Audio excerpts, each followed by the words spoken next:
اعوذ باللہ من الشیطان الرجیم بسم اللہ الرحمن الرحیم تنزیل الکتاب من اللہ العزیز الحکیم۔ اس کتاب کا نزول اللہ زبردست اور دانا کی طرف سے ہے۔ یہ اس سورہ کی مختصر تمہید ہے جس میں بس یہ بتانے پر اکتفا کیا گیا ہے کہ یہ محمد صلی اللہ علیہ وسلم کا اپنا کلام نہیں ہے جیسا کہ منکرین کہتے ہیں، بلکہ یہ اللہ تعالیٰ کا کلام ہے جو اس نے خود نازل فرمایا ہے۔ اس کے ساتھ اللہ تعالیٰ کی دو صفات کا ذکر کر کے سامعین کو دو حقیقتوں پر متنبہ کیا گیا ہے تاکہ وہ اس کلام کو کوئی معمولی چیز نہ سمجھیں بلکہ اس کی اہمیت محسوس کریں۔ ایک یہ کہ جس خدا نے اسے نازل کیا ہے وہ عزیز ہے، یعنی ایسا زبردست ہے کہ اس کے ارادوں اور فیصلوں کو نافذ ہونے سے کوئی طاقت روک نہیں سکتی، اور کسی کی یہ مجال نہیں ہے کہ اس کے مقابلے میں ذرہ برابر بھی مزاحمت کر سکے۔ دوسرے یہ کہ وہ حکیم ہے، یعنی جو ہدایت وہ اس کتاب میں دے رہا ہے وہ سراسر دانائی پر مبنی ہے، اور صرف ایک جاہل و نادان آدمی ہی اس سے منہ موڑ سکتا ہے۔ أنزلنا إليك الكتاب بالحق فاعبد الله مخلصا له الدين۔ اے محمد، یہ کتاب ہم نے تمہاری طرف برحق نازل کی ہے، لہذا تم اللہ ہی کی بندگی کرو، دین کو اسی کے لیے خالص کرتے ہوئے۔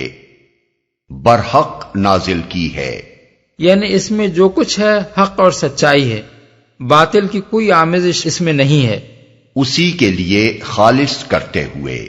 یہ ایک نہایت اہم آیت ہے جس میں دعوت اسلام کے اصل مقصود کو بیان کیا گیا ہے، اس لیے اس پر سے سرسری طور پر نہ گزر جانا چاہیے بلکہ اس کے مفہوم و مدعا کو اچھی طرح سمجھنے کی کوشش کرنی چاہیے۔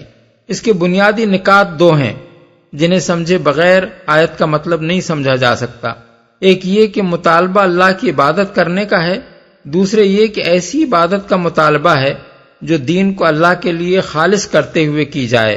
عبادت کا مادہ عبد ہے، اور یہ لفظ آزاد کے مقابلے میں غلام اور مملوک کے لیے عربی زبان میں مستعمل ہوتا ہے۔ اسی معنی کے لحاظ سے عبادت میں دو مفہوم پیدا ہوئے ہیں، ایک پوجا اور پرستش، جیسا کہ عربی زبان کی مشہور مستند لغت لسان العرب میں ہے، عبد اللہ تعلہ اللہ والتعبد التنسک۔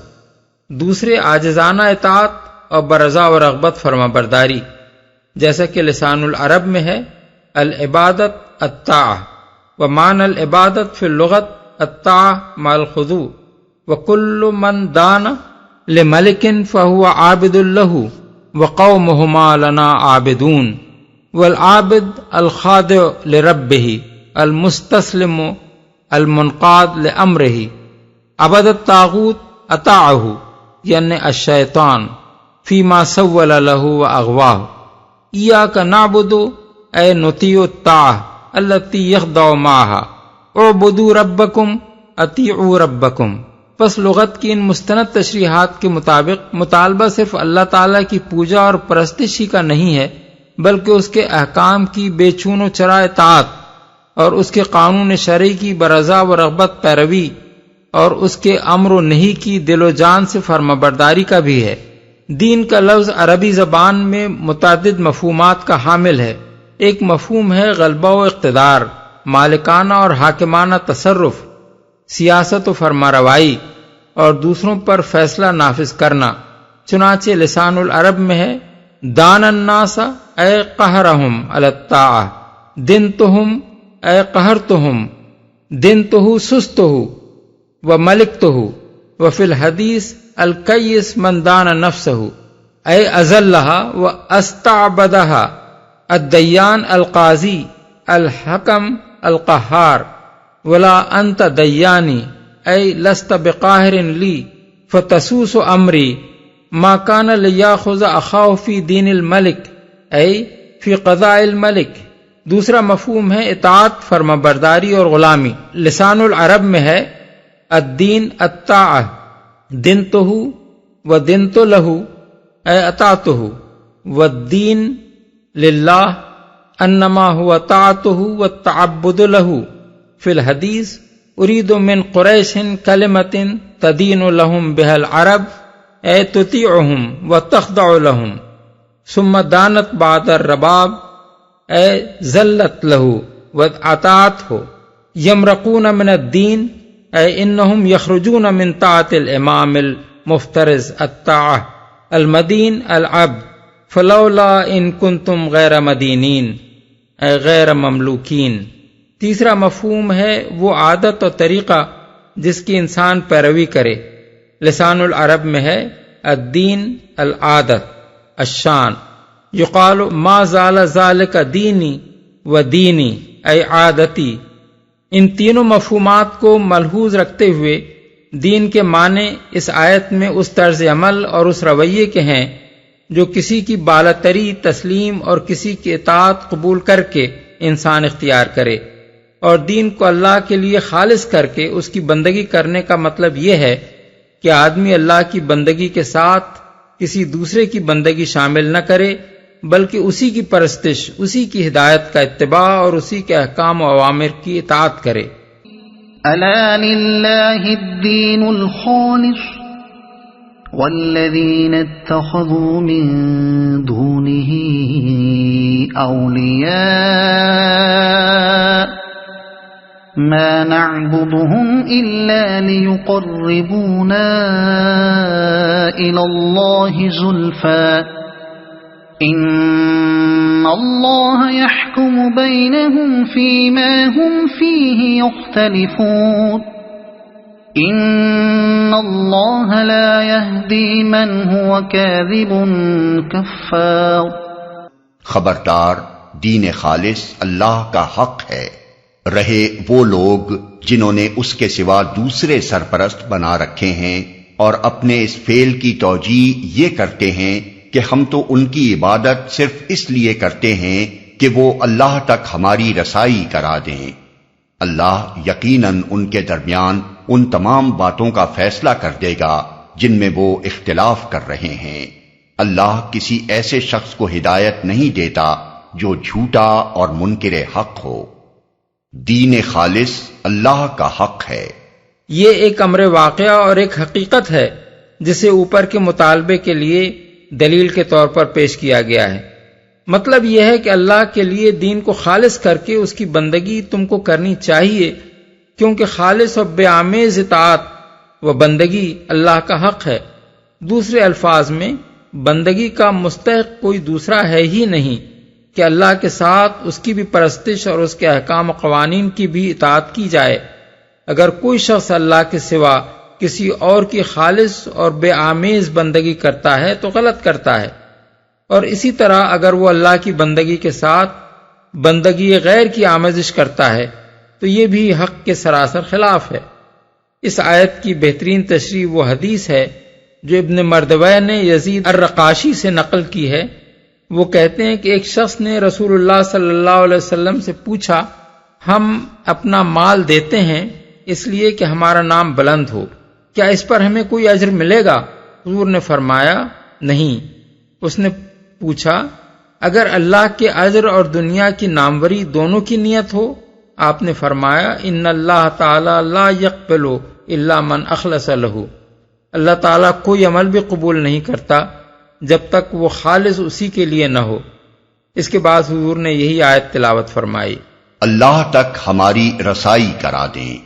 کفار مکہ کہتے تھے اور بالعموم دنیا بھر کے مشرکین یہی کہتے ہیں کہ ہم دوسری ہستیوں کی عبادت ان کو خالق سمجھتے ہوئے نہیں کرتے، خالق تو ہم اللہ ہی کو مانتے ہیں اور اصل معبود اسی کو سمجھتے ہیں، لیکن اس کی بارگاہ بہت اونچی ہے جس تک ہماری رسائی بھلا کہاں ہو سکتی ہے، اس لیے ہم ان بزرگ ہستیوں کو ذریعہ بناتے ہیں تاکہ یہ ہماری دعائیں اور التجائیں اللہ تک پہنچا دیں۔ اختلاف کر رہے ہیں۔ یہ بات اچھی طرح سمجھ لینی چاہیے کہ اتفاق و اتحاد صرف توحید ہی میں ممکن ہے، شرک میں کوئی اتفاق نہیں ہو سکتا۔ دنیا کے مشرکین کبھی اس پر متفق نہیں ہوئے ہیں کہ اللہ کے ہاں رسائی کا ذریعہ آخر کون سی ہستیاں ہیں۔ کسی کے نزدیک کچھ دیوتا اور دیویاں اس کا ذریعہ ہیں، اور ان کے درمیان بھی سب دیوتاؤں اور دیویوں پر اتفاق نہیں ہے۔ کسی کے نزدیک چاند، سورج، مریخ، مشتری اس کا ذریعہ ہیں، اور وہ بھی آپس میں اس پر متفق نہیں ہے کہ ان میں سے کس کا کیا مرتبہ ہے اور کون اللہ تک پہنچنے کا ذریعہ ہے۔ کسی کے نزدیک وفات یافتہ بزرگ ہستیاں اس کا ذریعہ ہیں، اور ان کے درمیان بھی بے شمار اختلافات ہیں۔ کوئی کسی بزرگ کو مان رہا ہے اور کوئی کسی اور کو۔ اس کی وجہ یہ ہے کہ ان مختلف ہستیوں کے بارے میں یہ گمان نہ تو کسی علم پر مبنی ہے اور نہ اللہ تعالیٰ کی طرف سے کبھی کوئی ایسی فہرست آئی ہے کہ فلاں فلاں اشخاص ہمارے مقرب خاص ہیں، لہذا ہم تک رسائی حاصل کرنے کے لیے تم ان کو ذریعہ بناؤ۔ یہ تو ایک ایسا عقیدہ ہے جو محض وہم اور اندھی عقیدت اور اسلاف کی بے سوچے سمجھے تقلید سے لوگوں میں پھیل گیا ہے، اس لیے لامحالہ اس میں اختلاف تو ہونا ہی ہے۔ جھوٹا اور منکر حق ہو۔ یہاں اللہ تعالیٰ نے ان لوگوں کے لیے دو الفاظ استعمال فرمائے ہیں، ایک کاذب، دوسرے کفار۔ کاذب ان کو اس لیے فرمایا گیا کہ انہوں نے اپنی طرف سے جھوٹ موٹ یہ عقیدہ گھڑ لیا ہے اور پھر یہی جھوٹ وہ دوسروں میں پھیلاتے ہیں۔ رہا کفار، تو اس کے دو معنی ہیں، ایک سخت منکر حق یعنی توحید کی تعلیم سامنے آ جانے کے بعد بھی یہ لوگ اس غلط عقیدے پر مصر ہیں، دوسرے کافر نعمت یعنی نعمتیں تو یہ لوگ اللہ سے پا رہے ہیں اور شکریہ ان ہستیوں کے ادا کر رہے ہیں جن کے متعلق انہوں نے اپنی جگہ یہ فرض کر لیا ہے کہ یہ نعمتیں ان کی مداخلت کے سبب سے مل رہی ہیں۔ لو اراد اللہ ان يتخذ ولدا لاصطفى مما يخلق ما يشاء سبحانه هو اللہ الواحد القہار۔ اگر اللہ کسی کو بیٹا بنانا چاہتا تو اپنی مخلوق میں سے جس کو چاہتا برگزیدہ کر لیتا۔ پاک ہے وہ اس سے کہ کوئی اس کا بیٹا ہو، وہ اللہ ہے اکیلا اور سب پر غالب، برگزیدہ کر لیتا۔ یعنی اللہ کا بیٹا ہونا تو سرے سے ہی ناممکن ہے۔ ممکن اگر کوئی چیز ہے تو وہ صرف یہ ہے کہ کسی کو اللہ برگزیدہ کر لے، اور برگزیدہ بھی جس کو وہ کرے گا لامحالہ وہ مخلوق ہی میں سے کوئی ہوگا، کیونکہ اللہ کے سوا دنیا میں جو کچھ بھی ہے وہ مخلوق ہے۔ اب یہ ظاہر ہے کہ مخلوق کتنی ہی برگزیدہ ہو جائے اولاد کی حیثیت اختیار نہیں کر سکتی، کیونکہ خالق اور مخلوق میں عظیم الشان جوہری فرق ہے، اور ولدیت لازماً والد اور اولاد میں جوہری اتحاد کی مقتضی ہے۔ اس کے ساتھ یہ بات بھی نگاہ میں رہنی چاہیے کہ اگر اللہ کسی کو بیٹا بنانا چاہتا تو ایسا کرتا، کہ الفاظ استعمال کیے گئے ہیں جن سے خود بخود یہ مفہوم نکلتا ہے کہ اللہ نے ایسا کرنا کبھی نہیں چاہا۔ اس طرز بیان سے یہ بات ذہن نشین کرنی مقصود ہے کہ کسی کو بیٹا بنا لینا تو درکنار، اللہ نے تو ایسا کرنے کا کبھی ارادہ بھی نہیں کیا ہے۔ سب پر غالب۔ یہ دلائل ہیں جن سے عقیدہ ولدیت کی تردید کی گئی ہے۔ پہلی دلیل یہ ہے کہ اللہ تعالیٰ ہر نقص اور عیب اور کمزوری سے پاک ہے، اور ظاہر ہے کہ اولاد کی ضرورت ناقص و کمزور کو ہوا کرتی ہے۔ جو شخص فانی ہوتا ہے وہی اس کا محتاج ہوتا ہے کہ اس کے ہاں اولاد ہو تاکہ اس کی نسل اور نو باقی رہے، اور کسی کو متبنہ بھی وہی شخص بناتا ہے جو یا تو لاوارث ہونے کی وجہ سے کسی کو وارث بنانے کی حاجت محسوس کرتا ہے، یا محبت کے جذبے سے مغلوب ہو کر کسی کو بیٹا بنا لیتا ہے۔ یہ انسانی کمزوریاں اللہ کی طرف منسوب کرنا اور ان کی بنا پر مذہبی عقیدے بنا لینا جہالت اور کم نگاہی کے سوا اور کیا ہے۔ دوسری دلیل یہ ہے وہ اکیلا اپنی ذات میں واحد ہے، کسی جنس کا فرد نہیں ہے، اور ظاہر ہے کہ اولاد لازماً ہم جنس ہوا کرتی ہے، نیز اولاد کا کوئی تصور ازدواج کے بغیر نہیں ہو سکتا، اور ازدواج بھی ہم جنس سے ہی ہو سکتا ہے۔ لہذا وہ شخص سخت جاہل و نادان ہے جو اس یکتا و یگانہ ہستی کے لیے اولاد تجویز کرتا ہے۔ تیسری دلیل یہ ہے کہ وہ قہار ہے، یعنی دنیا میں جو چیز بھی ہے اس سے مغلوب اور اس کی قاہرانہ گرفت میں جکڑی ہوئی ہے۔ اس کائنات میں کوئی کسی درجے میں بھی اس سے کوئی مماثلت نہیں رکھتا جس کی بنا پر اس کے متعلق یہ گمان کیا جا سکتا ہو کہ اللہ تعالیٰ سے اس کا کوئی رشتہ ہے۔ خلق السماوات والأرض بالحق يكور الليل على النهار ويكور النهار على الليل وسخر الشمس والقمر كل يجري لأجل مسمى ألا هو العزيز الغفار. اس نے آسمانوں اور زمین کو برحق پیدا کیا ہے، وہی دن پر رات اور رات پر دن کو لپیٹتا ہے. اسی نے سورج اور چاند کو اس طرح مسخر کر رکھا ہے کہ ہر ایک ایک وقت مقرر تک چلے جا رہا ہے. جان رکھو وہ زبردست ہے اور درگزر کرنے والا ہے. یعنی زبردست ایسا ہے کہ اگر وہ تمہیں عذاب دینا چاہے تو کوئی طاقت اس کی مزاحمت نہیں کر سکتی، مگر یہ اس کا کرم ہے کہ تم یہ کچھ گستاخیاں کر رہے ہو اور پھر بھی وہ تم کو فوراً پکڑ نہیں لیتا، بلکہ مہلت پر مہلت دیے جاتا ہے. اس مقام پر عقوبت میں تعجیل نہ کرنے اور مہلت دینے کو مغفرت یعنی درگزر سے تعبیر کیا گیا ہے. خلقكم من نفس واحدة ثم جعل منها زوجها وأنزل لكم من الأنعام 8 أزواج يخلقكم في بطون أمهاتكم خلقا من بعد خلق في ظلمات 3 ذلكم الله ربكم له الملك لا إله إلا هو فأنا تصرفون. اسی نے تم کو ایک جان سے پیدا کیا، پھر وہی ہے جس نے اس جان سے اس کا جوڑا بنایا، اور اسی نے تمہارے لیے مویشیوں میں سے 8 نر و مادہ پیدا کیے. وہ تمہاری ماؤں کے پیٹوں میں 3 تاریک پردوں کے اندر تمہیں ایک کے بعد ایک شکل دیتا چلا جاتا ہے. یہی اللہ جس کے یہ کام ہیں تمہارا رب ہے. بادشاہی اسی کی ہے، کوئی معبود اس کے سوا نہیں ہے. پھر تم کدھر سے پھرائے جا رہے ہو؟ اس کا جوڑا بنایا. یہ مطلب نہیں ہے کہ پہلے حضرت آدم سے انسانوں کو پیدا کر دیا اور پھر ان کی بیوی حضرت حوا کو پیدا کیا، بلکہ یہاں کلام میں ترتیب زمان کے بجائے ترتیب بیان ہے، جس کی مثالیں ہر زبان میں پائی جاتی ہیں. مثلا ہم کہتے ہیں تم نے آج جو کچھ کیا وہ مجھے معلوم ہے، پھر جو کچھ تم کل کر چکے ہو اس سے بھی میں باخبر ہوں. اس کا مطلب یہ نہیں ہو سکتا کہ کل کا واقعہ آج کے بعد ہوا ہے. 8 نر و مادہ پیدا کیے. مویشی سے مراد ہیں اونٹ، گائے، بھیڑ اور بکری. ان کے 4 نر اور 4 مادہ مل کر 8 نر و مادہ ہوتے ہیں. ایک شکل دیتا چلا جاتا ہے. 3 پردوں سے مراد ہے پیٹ، رحم اور مشیمہ، یعنی وہ جھلی جس میں بچہ لپٹا ہوا ہوتا ہے. تمہارا رب ہے، یعنی مالک، حاکم اور پروردگار. بادشاہی اسی کی ہے، یعنی تمام اختیارات کا مالک وہی ہے اور ساری کائنات میں اسی کا حکم چل رہا ہے، اس کے سوا نہیں ہے.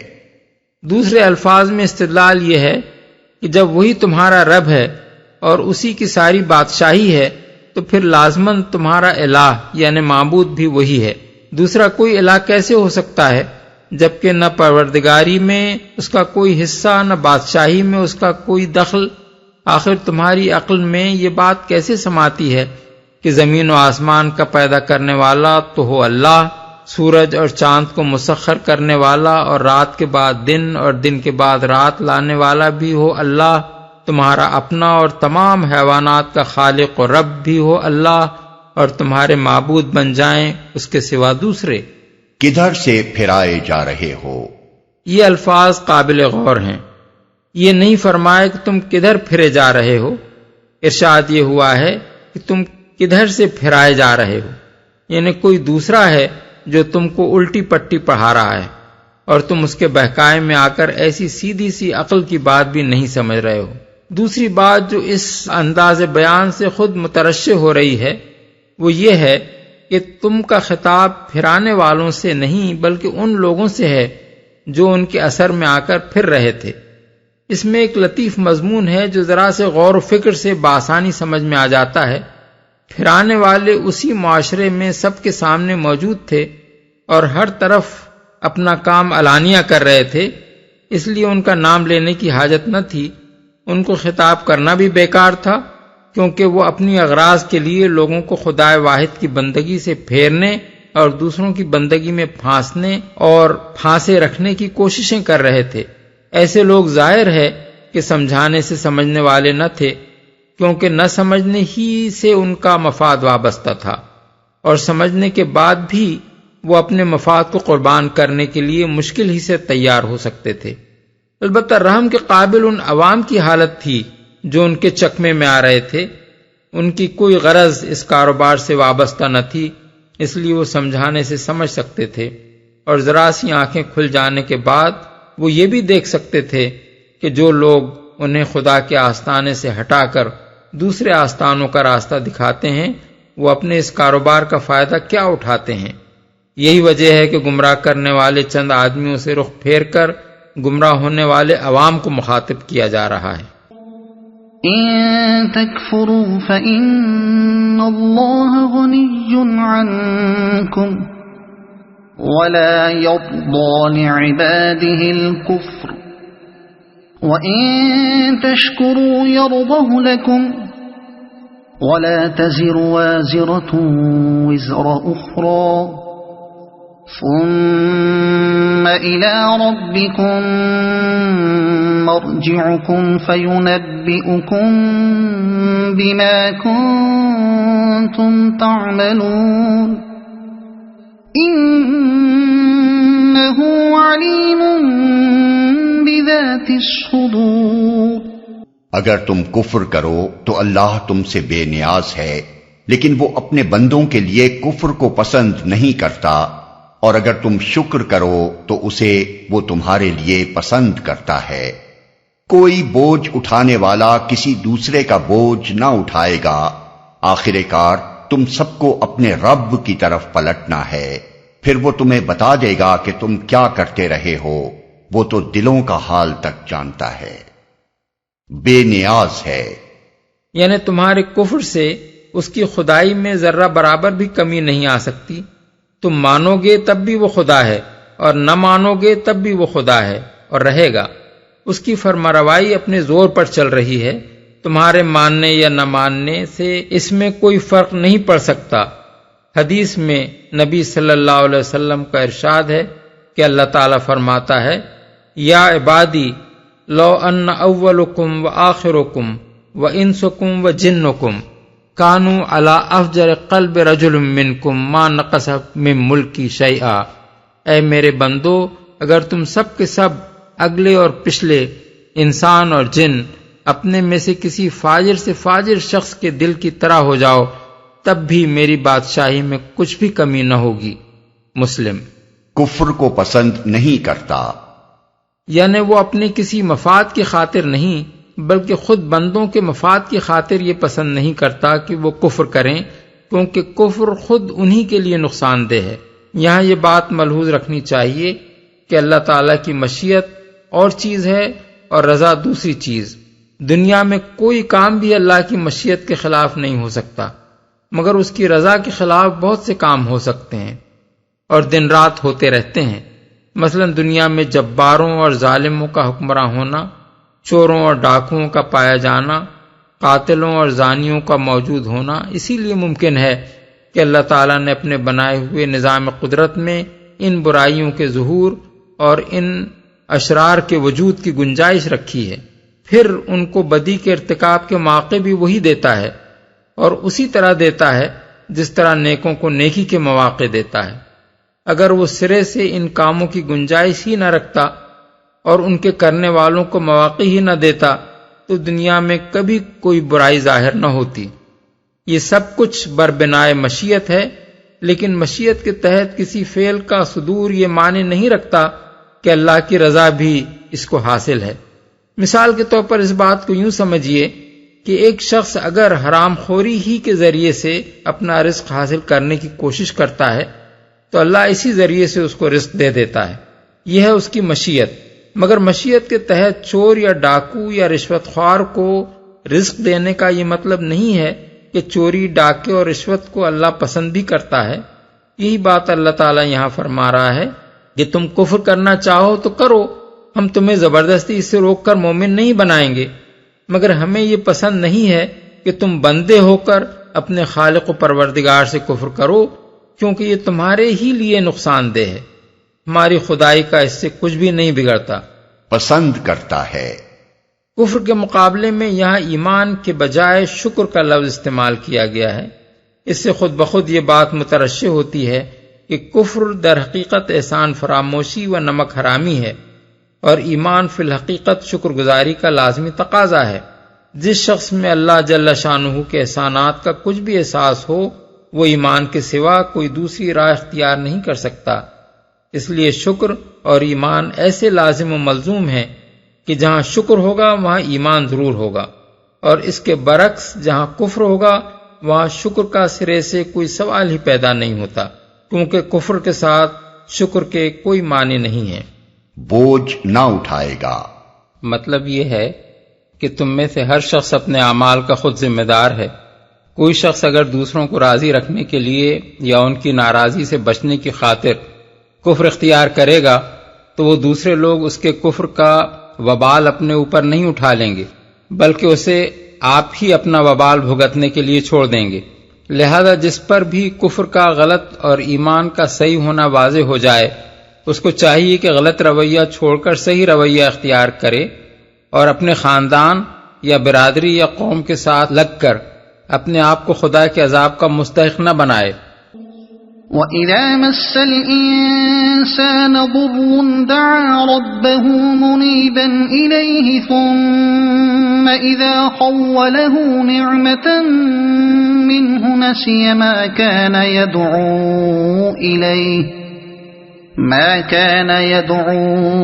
إِلَيْهِ مِن قَبْلُ وَجَعَلَ لِلَّهِ أَندَادًا لِّيُضِلَّ عَن سَبِيلِهِ قُلْ تَمَتَّعْ بِكُفْرِكَ قَلِيلًا إِنَّكَ مِنْ أَصْحَابِ النَّارِ۔